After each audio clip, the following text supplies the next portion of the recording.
परमात्मा की भक्ति में रुचि नहीं रही। अब तो भक्ति और आस्था अंतिम सांस गिने थी।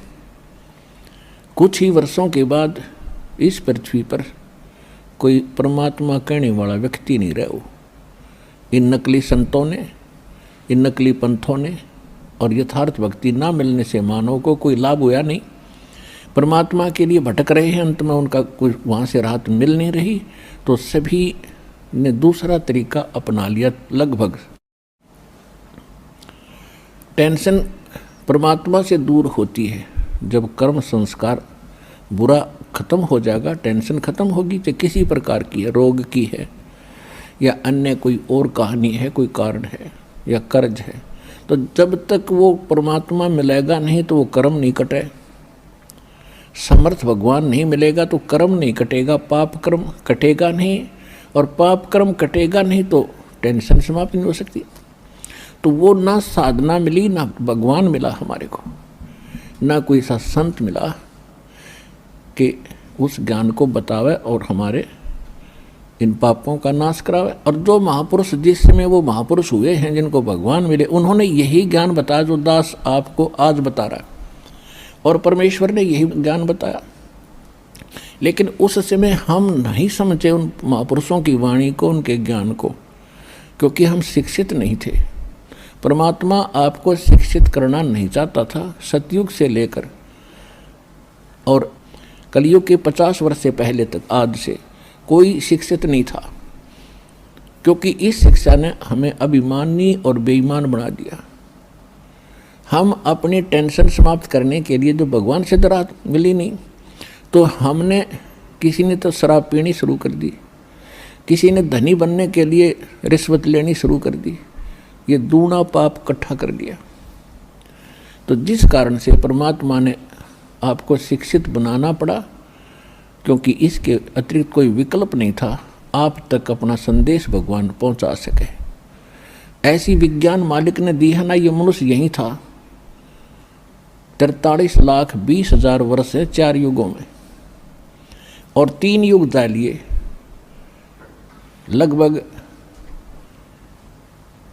लगभग 40 लाख 39 लाख वर्ष जा चुके एक चतुर्युगी के। तो अभी तक हम शिक्षित नहीं हुए, क्योंकि परमात्मा नहीं बनाना चाहता था आपको बेईमान, अहंकारी, अभिमानी।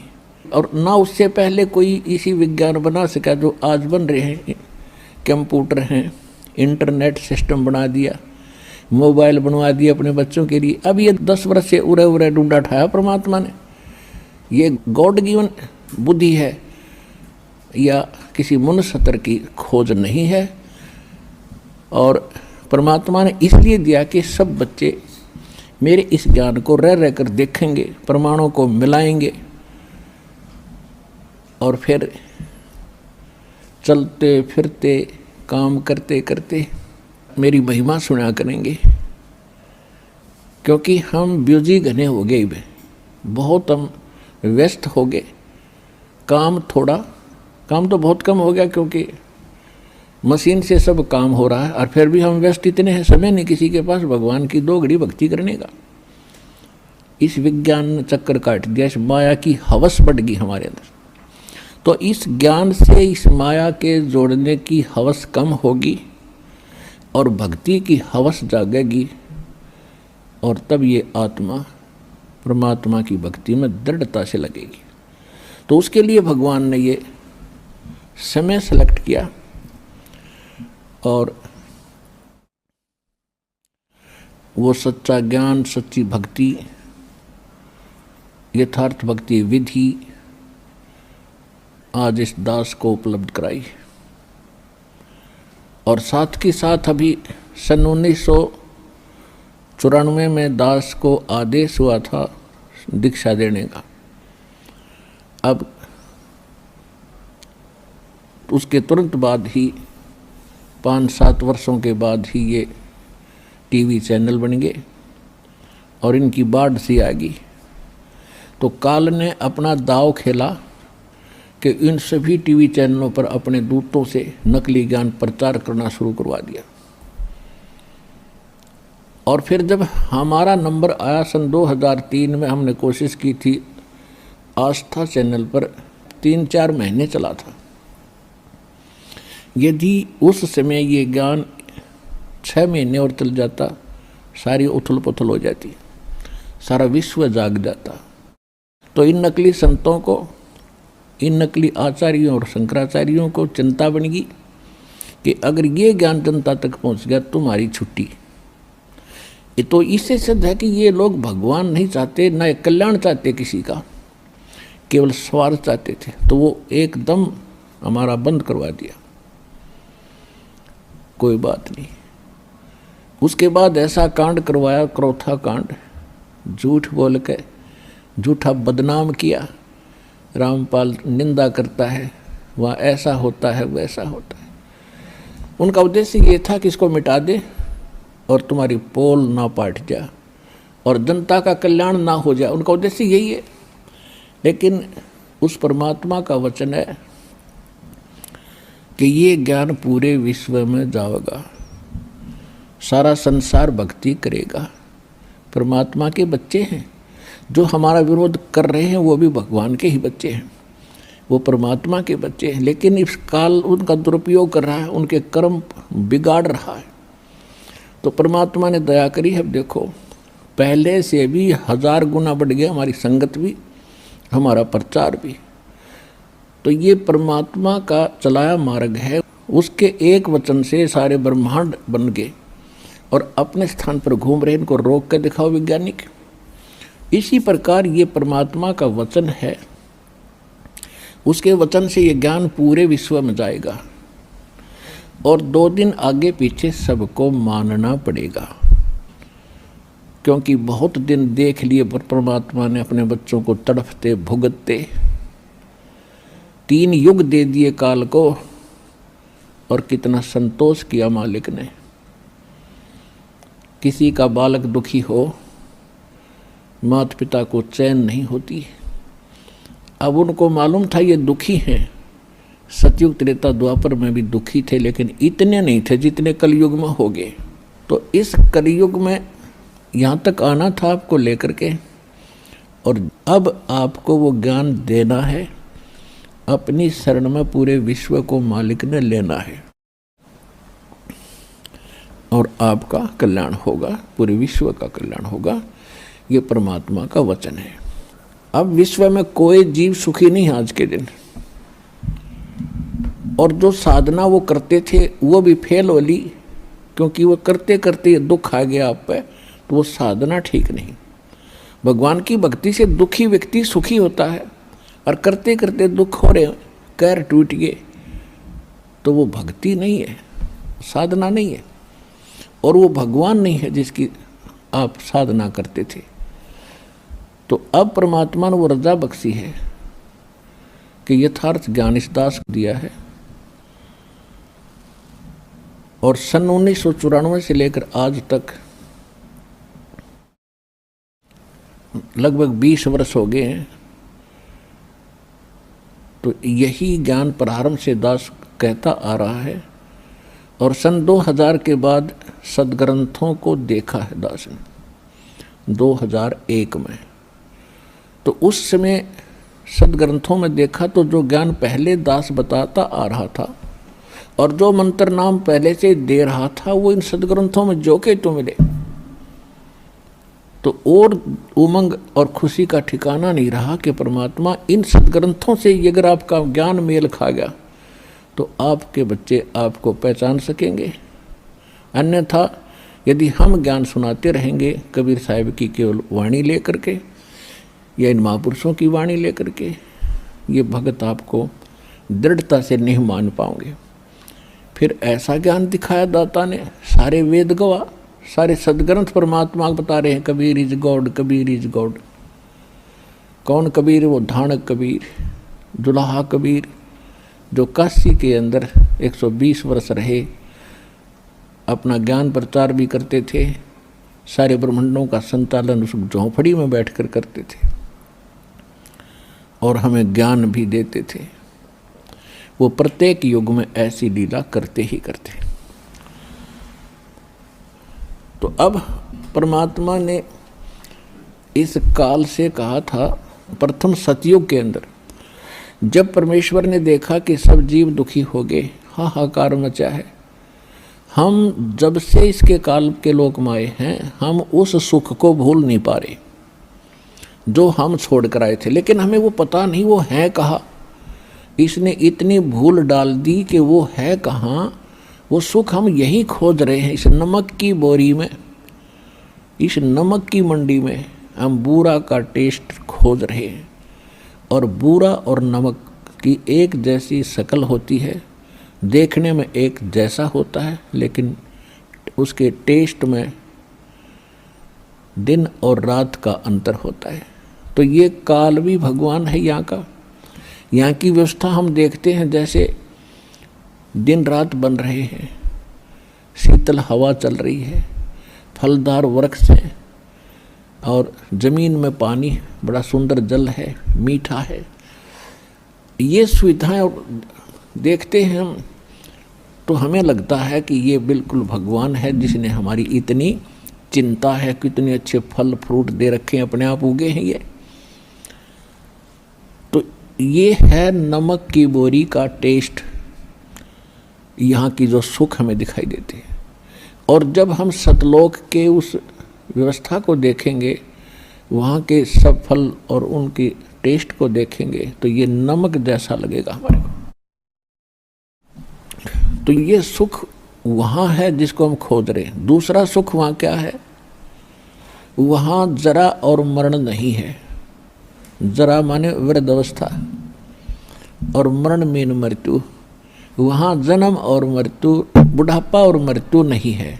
एक बार जन्म अवश्य होगा वहाँ जा कर के आपका, यानी जैसे यहाँ हुआ है ऐसे वहाँ भी होगा, और फिर आपका परिवार बनता चला जाएगा। अब जैसे कैसे अच्छे लगते हैं माता पिता, भाई बहन, रिलेटिव, नाती पोते पोती, दोता दोती, और कितने अच्छे लगते हैं, कितना प्यार है आपका। और फिर आप इनमें नहीं रह सकते, और ये भी कभी आपको छोड़ सकते हैं। काल का ना जाने कब किस पर अटैक हो जा, फिर हम रोते हैं, टक्कर मारते हैं। इतनी प्यारी वस्तु फिर दोबारा देखने को नहीं मिलती, और फिर उनको रोते रोते हम भी मर जाते हैं कभी। तो ये जो दुख है, ये आपको उसकी सतलोक के सुख को दृढ़ करेगा, और यहाँ से मन हटेगा। और इसका तरीका बताया है कि आप अपने सभी रिश्तेदारों को, और नहीं तो कम से कम अपने पूरे परिवार को परमात्मा की भक्ति में लगा दो। यहाँ तो एक बार सबने जाना है, ये तो अंडरस्टूड है, ये तो ना भी मानने वाली बात ना है कि हम नहीं मरेंगे। ये दूसरी बात है, भी नहीं मरेंगे पर कभी तो मरेंगे। तो ये स्थान अपना नहीं है। आज जिस संपत्ति को हम अपना मान रहे, हमारी मृत्यु होगी तो दोबारा उसमें हिस्सा हमारा नहीं है। ना जाने कौन से कंट्री में जाकर हमारा जन्म होगा। तो ये यहाँ की वस्तु अपनी कोई नहीं है, ये अस्थायी, ये आपका सटे है, अस्थायी निवास है। और इसको आप स्थायी बनाने की कुचेष्टा करते करते युग बीत गए, असंख्य युग बीत गए। मरते हैं, फिर सोचते हैं कोठी बनाएंगे, बंगले बनाएंगे, ठाठ से रहेंगे, इतने मृत्यु हो जाती है। ये हमारी भूल ही है, बाकी फिर उसी स्पीड से लगे हुए। तो यहाँ से हटने के लिए इस ज्ञान को आश्रय बनाना पड़ेगा, अपने आधार बनाना पड़ेगा। और उसके बाद फिर इस भक्ति करो। जब तक आप रहोगे, भक्ति करोगे, तो आपके जो प्रिय सदस्य हैं परिवार के, उनकी भी सुरक्षा भगवान करेगा। जब तक यहाँ रहोगे तब तक दुख दूर हुआ, और जाओगे, जब आराम से जाओगे, भक्ति करने वाले की मृत्यु ऐसे होगी कि आपको पता भी नहीं लगेगा।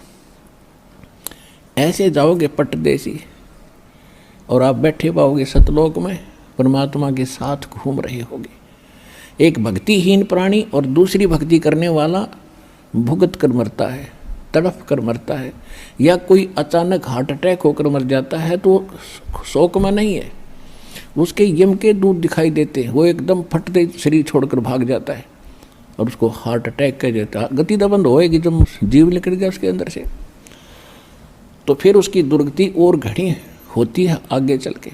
लेकिन परमात्मा के भक्तों का वो संकट भी टलेगा, आपके बच्चे भी सुखी रहेंगे, आपका परिवार यहाँ भी पीड़ा से बचेगा, लेकिन भक्ति करनी पड़ेगी और मर्यादा में रहना पड़ेगा। फिर आप सतलोक जाओगे। सब बच्चे भक्ति करने वाले धीरे धीरे सारे वहीं, क्योंकि वो ज्ञान ऐसा घर कर जाएगा प्रत्येक प्राणी के, बच्चे के, प्रत्येक सदस्य के, कि यहाँ तो अपना है ही नहीं। और एक ध्यान रखे, कोई प्राणी मर रहा हो सदस्य घर का, यानी शरीर छोड़ रहा हो भक्त, उसको याद दिलावे कि यहाँ संसार की इस किसी भी वस्तु में आस्था मत रखिए, नहीं तो लटक जाएगा फिर वापस। गुरुजी ने जो ज्ञान बताया है वहाँ सतलोक है, वहाँ सुरती लगा, आप भी चलो और हम भी आ रहे हैं, फिर हम कौन से सदा रहेंगे। तो उस समय उसका यहाँ से मन हटावे। अब पहले क्या करते थे, जब वो मरने लगता उसे पूछते तुझे कौन याद आता है, वो कभी कहता मुझे फलाना पोता याद आता, उसके दर्शन करा दो फिर मरूंगा। वो पोता ने बुला लेते हैं, फिर वो मर जाता है।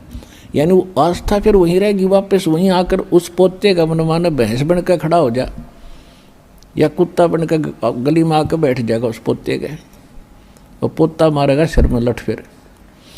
तो ये बात आपने याद रखनी पड़ेगी। ठीक है, जब तक आपका संस्कार है प्यार से रहो, और इनको भी भगवान के बच्चे जानकर उनकी सेवा करो, अच्छा मार्गदर्शन करो, प्यार से रखो, बुराइयों से बचाओ और भक्ति पर लगाओ। ये आपका परम कर्तव्य बनता है। अब जो प्रसंग चल रहा है कि काल भगवान ने परमात्मा से एक वचन लिया था।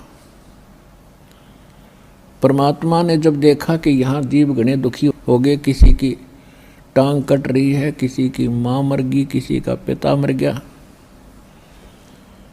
कोई किसी कष्ट से दुखी है, कोई किसी कष्ट से दुखी है, कोई गधा बन गया, कोई कुत्ता बना दिया। ये परमात्मा को आपकी जो पुकार वहाँ मालिक के चरणों में पहुँची, हाहाकार मची। अब जैसे हम भी बेसिक श्री विष्णु जी के पुजारी था ये दास, श्री कृष्ण राम का और हनुमान जी का, और फिर भी लास्ट में न्यू कहा करते, कोई आपत्ति आ जाती, हे सच्चे भगवान, हे सच्चे मालिक। यानी इनसे हटकर वृत्ति कहीं और जाती थी सच्चे मालिक पर। हम उसको अब पता चला ये सत साहिब जिसे कहते हैं, यही है वो सच्चा मालिक, यानी रियल गॉड, वास्तव में परमात्मा। अब पता चला वो सच्चा मालिक कौन है, और वही सब दुख निवारण करने वाला है। तो उस सच्चे मालिक ने हमारी पुकार सुनी। तो परमात्मा प्रथम बार जब इस काल की सृष्टि में आए, तब इस काल भगवान ने परमात्मा से विवाद किया था, क्योंकि परमेश्वर अपने पुत्र जोगजीत के रूप में थे। तो उसने, काल ने ये सोचा कि ये जोगजीत आया है तो परमात्मा का कोई संदेश लाया होगा। ये यहाँ का जो भगवान है परमेश्वर से बहुत डरता है, कबीर भगवान से, उस सच्चे मालिक से। जैसे गरीबदास साहिब जी ने अपनी वाणी में कहा है कि काल डरे करतार से, जय जय जय जगदीश, और जोरा जोड़ी झाड़ता पग रद डारे शीस। तो ये उस परमात्मा से बहुत डरता है। अब उसको ये पता लगा कि जोगजीत मेरे लोक में आया है तो कोई बात विशेष है। तो उसने पहले कारण पूछा कि जोगजीत, आपने मुझे वहाँ से निकाला था, आप सृष्टि रचना में पढ़ते हो, परमात्मा ने जोगजीत के रूप में आकर इसको वहाँ से 21 ब्रह्मांड सहित अपने सतलोक से निष्कासित किया था। तो इस कारण से उसने इस बात से दुख हुआ कि तू मेरे लोक में क्यों आया, जब तूने अपने लोक से हमें भगा दिया था अब तू मेरे लोक में कैसे आया, ये तो मैंने तप करके ले रखा, तेरा इसमें कोई रोल नहीं। इस चीज से बहुत दुखी हुआ वो कौन, काल। फिर उसने सोचा कि कोई संदेश लाया होगा, पहले वो पूछ लेता हूं, फिर इसके साथ मैं युद्ध करूंगा, इसको पीटूंगा। तो परमात्मा जोगजीत रूप में खड़े थे, उन्होंने कहा कि सुन ले काल, परमात्मा का संदेश सुन ले तू। आपने ऐसा जुल्म कर दिया है, परमात्मा की आत्माओं का क्या हाल कर रखा है, हाहाकार मचा रखी, समय पर इनको टूक नहीं, और कैसी इनकी स्थिति कर रखी है, ना कोई इनकी सुरक्षा है, कोई किसी की माता मर गई, किसी का पिता मर रहा है, कोई पशु बना दिया, कोई कुत्ता बना रखा है। ये हालत भगवान से देखी नहीं गई, इसलिए मैं आया हूँ और सुन ले उसका संदेश। मैं नीचे जाऊँगा सारे ब्रह्मांडों के अंदर और तेरी पोल खोल लूँगा, तेरा पर्दा फाश करूँगा। तो भगवान नहीं है, ये काल है, ये तुम्हें खाने के लिए यहाँ रोके हुए हैं, और सारी तेरी कहानी बताऊँगा, परमात्मा की सच्ची कथा सुनाकर, सृष्टि रचना सुनाकर के उनको दृढ़ता पे लाऊंगा, और सच्चा नाम मेरे पास है, परमात्मा ने दिया वो नाम सुनाऊंगा। उसके भक्ति करके वो सीधे वापस वहाँ चले जाएंगे जहाँ से वो आए थे। अब इस बात को सुनकर उस ज्योति निरंजन काल के को बड़ा दुख हुआ और इतना गुस्सा आ गया कि इस जोगजीत ने अभी ख़त्म कर दूं, नहीं हो तो मेरा नाश करेगा, उजाड़ देगा मेरे को। यदि नीचे के प्राणियों को परमात्मा का ज्ञान हो गया तो ये सब भाग जाएंगे और तू यहाँ अकेला रह जाएगा और तेरा बाग उजड़ जाएगा, तेरी खेती खत्म हो जाएगी। ये तो हमने खेती बना के पाल रहा है, सत्कर मान लियो आपको। ये कोई दास की अपनी मन गढ़ंत कहानी नहीं है, ये गॉड गिवन स्पिरिचुअल नॉलेज है। खुद परमात्मा ने आके बताया है कि तुम यहाँ जन्म मृत्यु में क्यों दुखी हो, कि इसको 1 लाख मानव शरीरधारी प्राणी नथ खाने पड़ते हैं,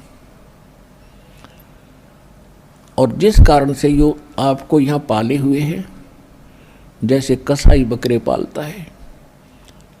पुण्यात्माओं, जिस दिन आपका यह भांग उतर जाएगी ना, इस यहाँ का नशा उतर जाएगा इस काल का, ये झूठे व्यवस्थाओं को आप देख करके भूले फिरते हो, कोई मंत्री बन गया, कोई महामंत्री बन गया और भटक रहे हैं सारा दिन इस खिलौनों से खेल कर जीवन नाश कर जाते।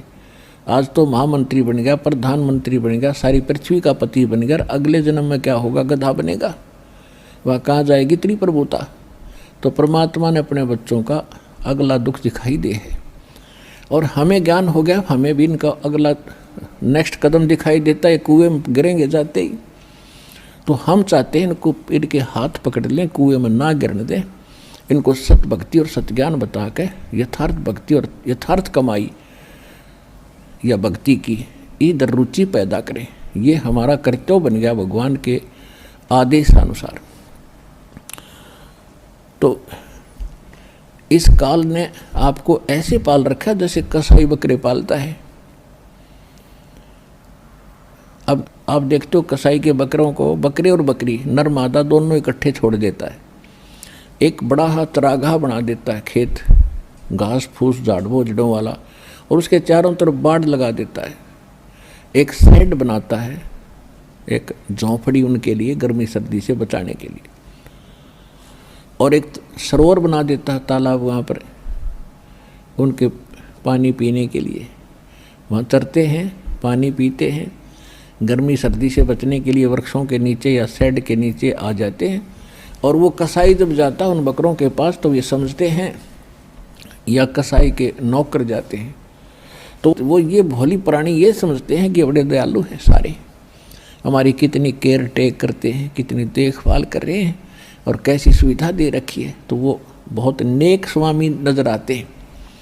लेकिन जब उसको ज़रूरत पड़ती है कसाई को, वो निकलवा लेता है, 10 चाहिए 20 चाहिए उनमें तो, उसमें ना देखता किसी का बेटा आ रहा है, किसी की माँ आ गई है, या पूरा परिवार ही क्यों ना आ गया हो, बेशक आ जाओ। कसाई किसे कहते हैं? तो पुण्यात्माओं, जब कभी कभी वो कसाई या उसके नौकर जब उन बकरों में जाते हैं, बकरियों में, तो वो उनको अच्छा आदमी समझ कर उनसे प्यार करते हैं, उनकी तरफ भाग कर जाते हैं, उनसे प्यार करते हैं, ऊपर को पैर उठा के सीने से लगाना चाहते हैं और उसके हाथ को चाटते हैं। वो देख रहा है ऐसे हाथ लगा के, वो कसाई देख रहा है कि किसमें कितना मांस हो गया, कौनसे में कितना है, पहला किसकी टिकट काटूं। और वो चाटते हैं, स्वामी अच्छा मालिक मानकर उसे प्यार देते हैं। तो परमात्मा बताते हैं कि आप इन सुविधाओं को देखकर ये मान बैठे हो कि ये भगवान बड़ा दयालु है, और फिर कर के कर तोल देता है। किसी का परिवार नष्ट हो गया, कि तब महामारी आ गई, कि तब फ्लड आ गया, कहीं रोग से, कहीं दुर्घटना से हाहाकार मची है, या अन्य किसी बीमारी से। तो उस समय आपकी बुद्धि इतना काम नहीं करती, वो बिजली क्यों गिर गई इस परिवार पे। हम सोचते हम नहीं मरेंगे, हम ठीक ठाक हैं। उस दुर्घटना से पहले वो भी ठीक ठाक मान रहे थे। तो यह भूल मिटेगी इस सत्संग से, क्योंकि ये सत्संग है और भगवान का दिया हुआ बताया हुआ ज्ञान है, 100% सत्य है। हम व्यवस्था दूसरी में घने दिनों से रचे हुए हैं, तो हमारा देर से बुद्धि में स्वीकार्य होती है कि ये ऐसे कैसे होगा, ये कैसे खाता है, शरीर तो यहाँ रह जाता है। जैसे आपने बादाम देखे होंगे, बादाम ऊपर का कवर खाने का नहीं होता, अंदर गिरी होती है। इसी प्रकार ये बॉडी जो ऊपर की है, ये तो अंदर गिरी बनाने के लिए कवर है, यानी सूक्ष्म शरीर है इसके अंदर। उसके अंदर हम सारे जीवन में जो खाते हैं, पीते हैं और जो भी व्यसन करते हैं, उन सब का अंश उस सूक्ष्म शरीर में लिप्त हो जाता है। शेष तो बॉडी इस स्थूल शरीर के पालन पोषण में लग जाता है और कुछ उसके अंदर समा जाता है। जैसे आप देखते हो ओका, बीड़ी और शराब, ये भुक्की और ये अफीम, ये खान की चीज़ है और सबसे ज़्यादा सबके घर में पहुंच गई है। कलयुग में शायद ही कोई व्यक्ति बचा हो, व्यक्ति बचा है तो घर नहीं बचा है। तो ये क्यों खा रहे हैं? क्योंकि ये मन है, इसने अपना एजेंट छोड़ रखा है, काल का दूत है ये दूसरा रूप काल का समझो। और ये चाहता है कि ज़्यादा टेस्ट ये खाए, हुक्का पाड़े, तम्बाकू पीवे, खावे, इसका उतना ही अंश उसमें जाएगा सूक्ष्म शरीर में। और फिर उनको भून कर एक तपतशिला बहुत बड़ी तई सी है पत्थर की, उस पर डाल देता है 1 लाख प्राणियों को, सूक्ष्म शरीर को। ये स्थूल शरीर यहाँ रह जाता है। इसके हम अंतिम संस्कार में लगे रहते हैं, कभी इसका पिंड भरवाते हैं, कभी गंगा में डलवाते हैं, कभी तेरहमी करते हैं, और वो तपस्या भुना जा रहा होता है। तो फिर उसमें से जो गंध निकलता है, उन सूक्ष्म शरीर को भून के, जीव मरता नहीं सूक्ष्म शरीर में, लेकिन दुख घना होता है, उसको ये काल खाता है। जिस कारण से आपको यहाँ ये पाले बैठा, रोके बैठे।